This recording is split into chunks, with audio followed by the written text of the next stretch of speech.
A'udhu billahi minash shaitanir rajim. Bismillahir rahmanir rahim. Suma salatu wassalam ala asrafil anbiya wa mursalina Muhammad Mustafa sallallahu alaihi wasallam. Assalamu alaikum ya jama'atal muslimina wal muslimat wal mu'minina wal mu'minat. Amma bad. An kelen ka tanga ɲini setigi ala fɛ kan kisi ka bɔ shetane tɔɔrɔ ma o kɔfɛ an b'an sinsin ni setigi ala tɔgɔ ye min y'a daminɛ n'a b'a laban o kɔfɛ an bɛ sɔlili Muhammad Mustafa kan n'o ye kisi ni nɛɛma b'a kan ala k'o jidi a kan ka bɛɛ lajɛlen fo ni alisilamɛya foli n'o de assalamu alaikum wa rahmatulahi taala wa barakatuh. Alhamdulillah an bɛ ala tanu suma alhamdulillah an bɛ segin ka ala tanu alhamdulillah rabbil alamin an bɛ ala tanu ka ala barikada. Bi n'i y'an sigilen yan'an ka don o kɔnɔ n bɛ n ka abonné bɛɛ lajɛlen fo. Cɛ fara muso ka denmisɛnnin fara maakɔrɔba kan bɛ bɛɛ lajɛlen fo ala k'an bɛɛ sara ala ka hɛrɛ kɛ bɛɛ ala ka bɛɛ lajɛlen ka laɲiniw sabati ala k'o kɛ ala yɛrɛ ka alaya kosɔn alikuranɛ bonya kosɔn sɔlu ala rasulula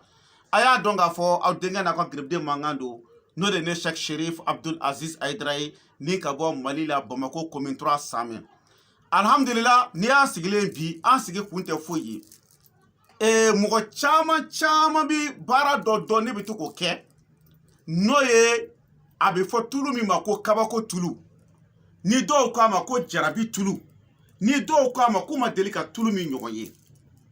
o jarabi tulu in tiɲɛ tɔgɔ ko Muhamadu a tun banna a bɛɛ ni kuranɛ cɛ a bɛ san 2 bɔ an ma se ka jarabi tulu an ma se k'a dilan o kɔrɔ ye mun ye yiri dɔ de tun bɛ yen yiri min n'a tun dɛsɛra ka sɔrɔ n'a bɛ fɔ yiri mun ma ko duguduru o yiri n'i ma ale yiri sɔrɔ i tɛ se ka jarabi tulu dilan donc ala sɔnna ma an b'an ka bozokɛ fo ka bɔ Jene Laji Karabɛnta ala sɔnna ma a ye duguturu ye an ye délégation bila ka taa fo a kɔda la an taara yiri an y'a yɛrɛ sɔrɔ k'a fɔ dɔ taara kari ka n'a d'a ma o tɛ dɛ an y'a yiri yɛrɛ sɔrɔ donc yiri sɔrɔlen sisan komi weleweledaw cayara faamabaw mɔgɔbaw députéw homme d'affaires mɔgɔ caman y'an wele tulu ko in na dɔw yɛrɛ ko mais pourquoi an y'a to tulu in ka ban mais adamaden filɛ nin i bɛ kuma ni ala camancɛ de la Seydina Ali y'o de fɔ ko maa ma bɛ nkalon tigɛ i ka nkalon jurumu valeur n'i bɛ ka jɛ i ba fɛ a bɛɛ ka kan donc adamaden n'i bɛ fɛn o fɛn dilan a dilan ni ala camancɛ la yastagfuna minan nas wala yastagfuna minallah hey karamɔgɔ y'aw janto nin na i b'i dogo mɔgɔw la nka jɔn bɛ se ka dogo ala la o tɛ yen milliardaire joli filɛ nin n'u u sara mɔgɔ joli bɛ yen nɔ ni buildingu b'u bolo n'u sara k'u ka buildingu to yen maa joli de bɛ yen nɔ n'u nafolo b'u kun komi kabako mais u sara k'u ka nafolo to yen a bɛɛ ni kuranɛ cɛ ni maa ma ka sɔrɔ dan kɛra diɲɛ ye hali tun kana bange bilahi maa ma ka sɔrɔ dan kɛra diɲɛ ye hali tun kana bange a bɛɛ ni kuranɛ cɛ karamɔgɔ a ye siran ala ɲɛ ni fɛn min dalu yɛrɛ b'aw bolo don min a y'a di n'a ma matériel sɔrɔ a kana fɔ alhamdulillah ala sɔnna ma a ye jarabi tulu matériel sɔrɔ parce que yawa dudu o bɛ sɛbɛn i b'o sɛbɛn sɛ miliyɔn 2 ani 200,000 ani 200,000 ani 22 sɛ miliyɔn 2 ani sɛ 200,000 ani 200,000 ani 22 wa dudu bɛ sɛbɛn o de la a bɛɛ ni kuranɛ cɛ ne ye mɔgɔw bila sɛbɛnni la c'est plus de 6 mois diɲɛ don o don bɛ wa dudu sɛbɛn ala ye seere mɔgɔ minnu bɛ n ka sigida la o ye seere kelen i bɛ suratul Yusufu i bɛ Yusufu bɛɛ sɛbɛn suratul Yusufu i b'a bɛɛ sɛbɛn i b'i jija i b'a sɛbɛn siyɛn 71 n'i ye Yusufu sɛbɛn ka ban walqaitu alayka muhabbatan minni i b'i jija i b'ale sɛbɛn siyɛn 124 ni tilal'o la falamma ra'aynahu akbarnahu wa qaitana aydiyuna wa qulna shalillahi ma hadha basharan in hadha ila malikul karim a kɛ ala kama i k'o sɛbɛn siyɛn 71 kana huna al-yaqut war marjan i b'o sɛbɛn siyɛn 71 ma indakum yanfadu wa ma indallahi bagin i b'a sɛbɛn siyɛn 71 est-ce que y'a faamuya juina linas hubu shawati ila akri aya fo ka taa se aya dana i b'o sɛbɛn siyɛn 71 n'i y'o sɛbɛn ka ban tuma min na i b'i jija ka zɛgɛnɛ min falela tigɛnɛso sanfɛ i b'o tigɛnɛso 7 i b'o zɛgɛnɛ ɲini i b'o bulu ɲini i b'o dɔ fana kɛ a tulu la i y'a faamuya o kɔfɛ a bɛ fɔ ko ji la maa dɔw b'a fɔ ma ko ba faro i y'a faamu o ba faro i b'i jija k'o tulu dɔ ɲini k'o kɛ a la nka an y'o sɔrɔ bozow bolo jeni mara kɔnɔna na an taalen yiri ɲini na ala sɔnna ma an y'o sɔrɔ tiɲɛ tɔgɔ ko mamadu mɛ olu ta caman b'a dɔn k'a bɛ tulodimi de furakɛ bɔn o n'a ɲɔgɔnasi mɛ komi fɛn caman bɛ bɛɛ n'i ka dalilu de k'o la i y'a faamuya bɔn o kɔfɛ i bɛ mun kɛ tuguni gindo caman de bɛ tulu in na i y'a faamu ka i bɛ tila ka taa yiri dɔ ɲini n'o ye duguduru ye o de sɔrɔ ka gɛlɛn fo ka taa fɔ a to ten a bɛɛ ni kuranɛ cɛ an ta in bannen an ye wagati min kɛ duguduru ye a bɛ san 2 bɔ o de kama tulu in jarabi tulu an ma se k'a bɔ pewu o tuma jarabi tulu in bɛ mɔgɔ jumɛn de ɲɛ a bɛ mɔgɔ jumɛn ɲɛ ni muso min y'a ta k'a mu i ɲɛda la ko e ka furu menacelen don ni cɛ y'i ye ka ban o ye furu menace ko bannen muso min bɛ k'e ni cɛ tɛ bɛn fiyewu jarabi tulu in i b'a dɔ ta i bɛ to k'a mu i ɲɛda la a bɛɛ ni kuranɛ cɛ a bɛ bɛn sabati i ni cɛ cɛ muso min bɛ e ni cɛ somɔgɔw tɛ bɛn muso dɔ bɛ ani cɛ ka di nka ani cɛ ba tɛ bɛn ani cɛ fa tɛ bɛn i bɛ jarabi tulu ta i b'a dɔ kɛ i bolo la i b'a mu i ɲɛda la a bɛɛ ni kuranɛ cɛ a bɛ kɛ walama mɔgɔ min bɛ yen baara yɔrɔ la e ni ka patron tɛ bɛn e ni ka patron man di jarabi tulu ta i k'a mu i ɲɛda la i ni ka patron bɛ bɛn wa ko bɛ diya ɲɔgɔn ye mɔgɔ min bɛ k'e ko ka go mɔgɔ min ye muso min bɛ k'e ko ka go cɛw ye e ko ka go mɔgɔ ye jarabi tulu ta i k'a mu ɲɛda la ka i b'a ye ala b'i ko diya mɔgɔ min fana bɛ yen k'e ye homme d'affaires ye homme d'affaires walama e mɔgɔ min bɛ yen k'i bɛ garisɛgɛ ɲini na n'i y'a mɛn fɔlɔ i ka garisɛgɛ sɔrɔ k'a sɔrɔ i ko ka diya mɔgɔw ye mɔgɔ caman t'o dɔn adamaden n'i ko diyara mɔgɔw ye baara yɔrɔ la sigidaw la a b'i ka ko caman nɔgɔya i ye o jarabi tulu kelen min filɛ muso dɔw bɛ yen bitɔn bɛ bɔ u ɲɛda la bitɔn u bɛ pharmacie bɛɛ don ɲɔgɔn na n'u ye fura dɔɔni ta bitɔn min tun na a bɛ tila ka wuli yiri dɔw bɛ yen ko duguduru o b'a la a bɛɛ ni kuranɛ cɛ ni muso y'a muni daminɛ a bɛ bitɔn ba i ɲɛda la pewu hali bitɔn kelen i t'a ye ɲɛda la i y'a faamu ani n'a y'i diya i b'a k'i kunsigi la i kunsigi kelen muso dɔw bɛ yen nɔ i bɛ taa sɔrɔ an balaka dɔ bɛ yen ale kasira nin ko in na ale tun musɔrɔ tɛ bɔ ale kunkolo la ale ta tun tɛ silamɛya ye dɛ burumuso b'a kunna don o don a kunsigi de tun dɛsɛra ka falen u ye fura sugu bɛɛ mu a kunna nka a ye jarabi tulu ta k'a mu a kunkolo la ala n'a kira barika la a kɛra cogo di a bɛ se ka ɲɛfɔ wa o la ni mɔgɔ min bɛ yen k'i bɛ fɛ i ko ka diya mɔgɔw ye i mana don kɛnɛ min kan i ko ka diya mɔgɔw ye cɛ min bɛ yen i bɛ fɛ i ko ka diya mɔgɔw ye muso min bɛ yen i bɛ fɛ i ko ka diya mɔgɔw ye cɛ min fana bɛ yen k'i ko ka ko musow ye jarabi tulu dɔ ta par exemple i bɛ jarabi tulu ta i b'a dɔ mu i ɲɛda la i y'a faamu ni de ye jarabi tulu ye i y'a faamu a yiri n'a fɛn n'a parfɛn a bɛɛ b'a la a bɛɛ kelen don a la ni ala ka jɛ i b'a kɛ tan i y'a faamu donc n'i y'a kɛ tan i b'a mu i ɲɛda la i y'a faamu voilà i b'a mu ɲɛda la tan tɔ i y'a faamu voilà m'a dɔn n'i ye faamu bon sisan n'i ye jarabi tulu n'i y'a mu sisan i mana bɔ kɛnɛ ma wallahi e yɛrɛ b'a dɔn k'a fɔ i ni kɔrɔlen tun tɛ kelen ye jarabi tulu filɛ nin ye ni cɛ min bɛ yen e bɛ service baarada dɔ la jarabi tulu n'i y'a mu c'est à dire ale bɛ min kɛ a b'i ko diya mɔgɔw de ye n'i ye cɛ ye a b'i ko diya musow ye a b'i ko diya cɛw ye n'i ye muso ye a b'i ko diya cɛ ye a b'i ko diya muso ye nka i b'a mu n'i yɛrɛ ka ŋaniya de ye wallahi billahi talahi n ye kale ala ka kuranɛ bonya na ni muso y'a fɔ ne ye tuguni ko bɛnbaliya b'i ni cɛ cɛ walama cɛ dɔ k'a fɔ ko a muso bɛ fɛ k'a furu sa ka jarabi tulu to yen k'i m'a utiliser billahi n t'a yafa i ma a bɛɛ ni kuranɛ cɛ n t'a yafa i ma bon o jarabi tulu labɛnnen don ka ban pewu gindoni dɔ de b'a la n'o y'a sɔrɔ mɔgɔ min ye muso ye kolonkisɛ filɛ i bɛ diɲɛ yɔrɔ o yɔrɔ i b'i tɔgɔ n'i ba tɔgɔ d'a ma n'i ye muso ye kolonkisɛ den 4 o bɛ bila jarabi tulu kɔnɔna na kolonkisɛ den 4 cɛkɔrɔba dɔw b'a ko alahu akubar ko tiɲɛ yera ni tiɲɛ yera nkalon bɛ tunu ni maa min ye cɛ ye kolonkisɛ den 3 o bɛ bila a kɔnɔna na kolonkisɛ den 3 astagfirullah o bɛ bila jarabi tulu kɔnɔna na kolonkisɛ den 3 i b'a bila a kɔnɔna na m'a dɔn n'i ye faamu n'i ye muso don kolonkisɛ den 4 nka ni cɛ don kolonkisɛ den 3 n'i ye weleli kɛ tuma min na kolonkisɛ in kun ye min ye o bɛ f'i ɲɛna o dama tɛ jarabi tulu min filɛ nin ye gindo jugu min b'a la ni mɔgɔw k'a ma ko kabako tulu o ye mun ye cɛ min bɛ yen n'i sigan b'i muso la i muso bɛ taa ale baarayɔrɔ la ni patron dɔ bɛ ɲɔgɔn fɛ wa walama mɔgɔ dɔ bɛ fɔ i kɔ wa ala ni kira kama jarabi tulu dɔɔni ta n'i bɛna se muso ma a utiliser i yɛrɛ la i ka se muso ma n'a ye n ye kale ala ka kuranɛ bonya na a ka bɔ kaleli ma dɛ cɛ o cɛ turi muso la ala bɛ bana sɔɔri a cɛ la ni e tɛ danfɛn tɛ se ka furakɛ dana de don cɛ b'a furakɛ cogo di olu fana y'a dama sekɛrɛ ye n tɛ n'o fɔ y'a faamu bon n'o y'a sɔrɔ muso min fana bɛ yen